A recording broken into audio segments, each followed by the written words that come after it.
चुन करके व्यक्ति जाता।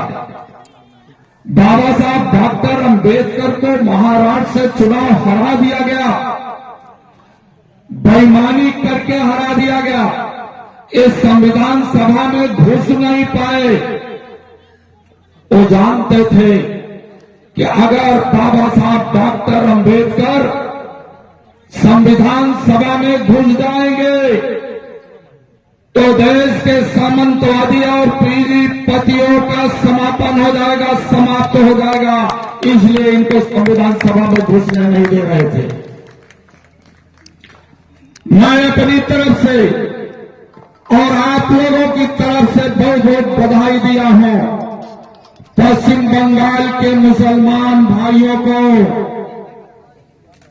मुसलमान भाई पश्चिम बंगाल के चाहते थे कि बाबा साहब डॉक्टर अंबेडकर जी जो महिलाओं के हितैषी हैं, जो इस देश के शोषितों वंचितों के हितैषी हैं, उनका संविधान सभा में जाना जरूरी है।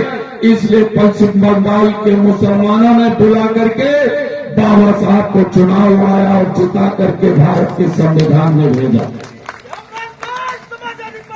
जिंदाबाद जिंदाबाद जिंदाबाद जिंदाबाद। आजादी के पहले अगर इतिहास में जाओगे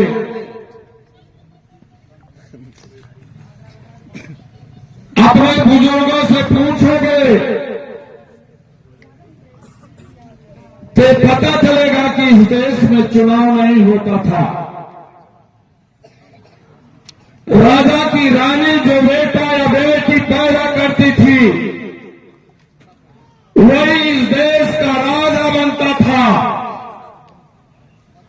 लेकिन बाबा साहब डॉक्टर अंबेडकर ने संविधान में बड़ी लड़ाई लड़ करके, बड़ा अपमान सह करके कि हमारे अपने लोगों को सम्मान मिले, तो उन्होंने रानियों के पेट का ऑपरेशन कर दिया कि अब राजा रानी के पेट से नहीं पैदा होगा।